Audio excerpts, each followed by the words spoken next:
A few weeks ago, a big YouTuber named Kwite came under fire and got put in the crosshairs of the entire internet after some extremely serious allegations were levied against him. The allegations came from one person on Twitter in particular who released a massive document that accused him of some truly heinous things. And as a result, his ham was getting steamed, they were calling him a criminal, and just like the Thornberrys, Twitter went a little wild. They were judge, jury, and executioner and decided in the court of public opinion that Kwite was already guilty on everything he was charged with. So they labeled him a rapist. They were no longer allegations, all of it was presented as facts. This was as real as algebra now, and if you said, like, hey, maybe let's wait to hear from the other side for a moment, you would have been labeled evil. If you even tried to utter the forbidden phrase of innocent until proven guilty, you would have been burned at the stake like it was the fucking Salem witch trials. It's also important to mention that it was more than rape too. They threw the entire kitchen sink at him. Every fucking horrible term you could imagine was all getting flushed down quite like he was a goddamn public toilet. He was labeled many awful things, and 2 days ago he came forward to debunk the entire thing in an hour-and-a-half long video, thoroughly going through every single accusation and pretty much tearing it to pieces with an incredible amount of evidence, and honestly just an incredible amount of bravery with some of the things that he publicly owns up to. Very personal, very big insecurities, such as like sexual performance and his anxiety regarding anything sexual, and even admitting to still being a virgin. There was a lot of things that he talked about here that I know for a fact couldn't have been easy, especially because now he put his face on it. Up until this point, Kwite hid his face. He hid his actual identity, but because of all of these accusations, he was doxxed from it, as I understand, and he wanted to showcase how seriously he was taking everything, so he dropped the mask and the hoodie and put his real face on top of this stinky shit cake that he was served, and he just brought down the brass tacks and laid out all of the facts as well as all of the context and a significant amount of evidence supporting his claims and debunking the things that the accuser was saying. This is probably one of the strongest rebuttals I've ever seen from an internet content creator when faced with serious allegations. The way Kwite has handled this is very, very impressive.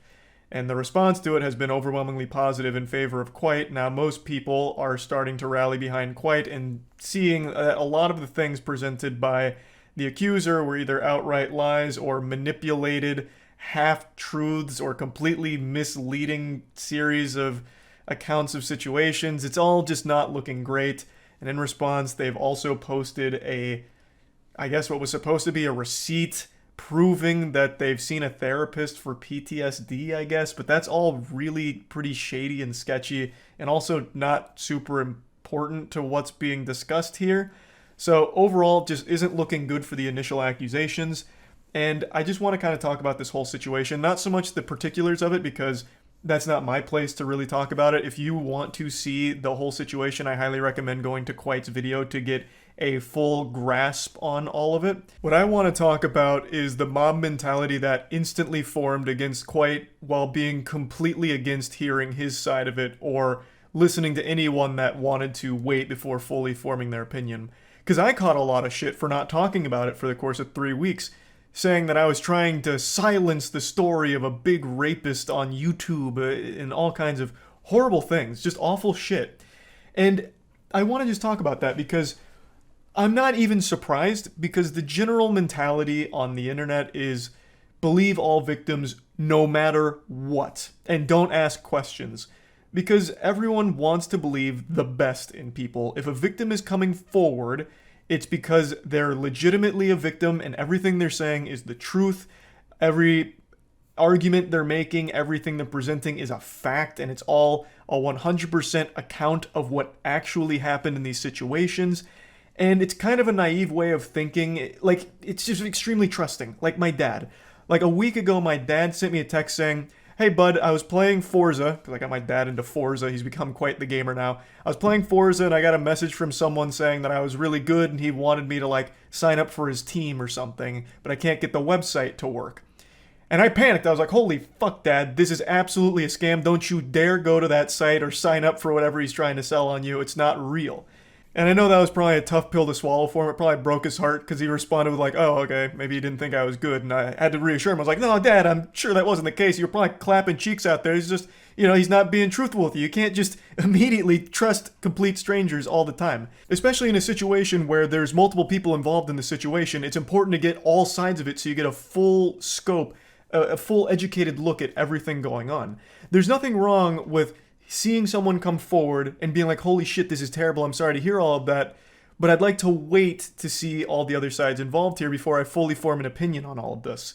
Like, it's not that I don't believe you, it's that I'd like to wait to see everything before I fully understand what was going on here. And you can still, of course, be supportive of the victim that came forward, like, wow, I'm really sorry to read all of these things, it's fucking horrible.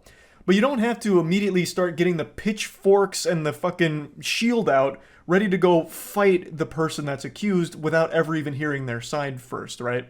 Because the sad reality is, people can lie. That includes accusers that are coming forward against somebody. They could be telling some things that aren't entirely truthful, or maybe are a little misremembered or misleading. There have been cases of people just outright making shit up in order to hurt someone that they had a falling out with. There's been an unreal amount of cases like that. And it's something that I've learned the hard way. A very quick, great example is Mick Gordon versus Bethesda. With the Doom OST, Doom Eternal OST, there was a huge hoopla, a big fucking gross meatball of controversy in terms of Mick Gordon versus Bethesda. One of the higher-ups made a Reddit post accusing Mick Gordon of being lazy. It's all his fault. The OST's kind of shitty. Mick Gordon's just awful to work with. And I believed it. I took him at face value, even though he never even really provided real evidence to support his claims. It's just one of those things of, well, why would he come forward and lie about it? I trusted him. He was in a position of power, too, where it'd be really weird to risk his entire reputation and the reputation of his company to just outright lie about one of the most beloved artists in the video game soundtrack space.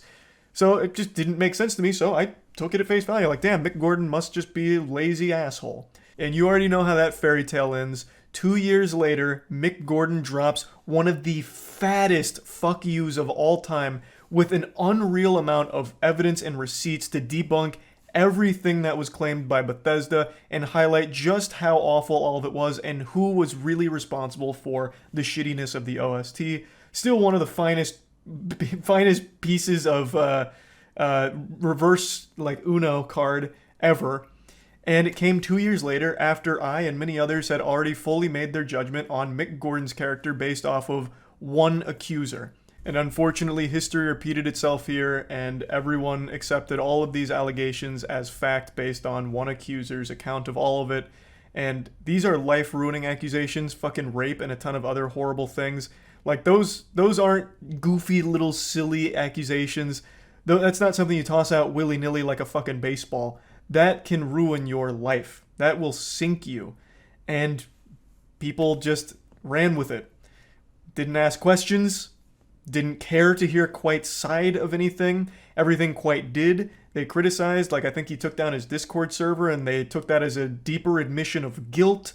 Everything that happened only confirmed the accusations must be real. Everything that didn't happen, the longer Kwite waited, the more and more people were convinced that everything was truthful there because he's taking so long to respond. The guilt must be weighing him down. He's a rapist. And they kept pushing that everywhere. Twitter, all over the place. And now he's responded, and the shoe's on the other foot.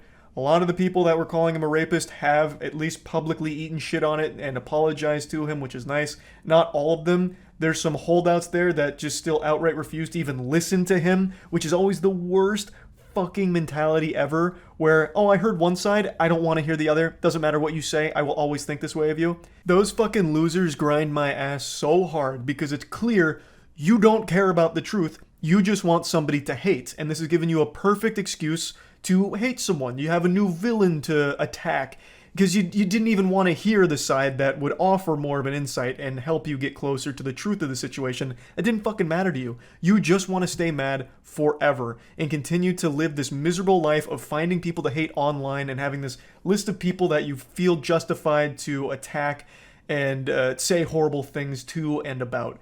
It's fucking tragic. I hate that shit. But luckily, that's not everyone. That's only a small group of people that are for some reason still adopting that mindset. But yeah, anyway, just kind of wanted to talk about all of this because it's a pretty awful situation that I thought was worth going over at least a little bit. That's about it. See ya.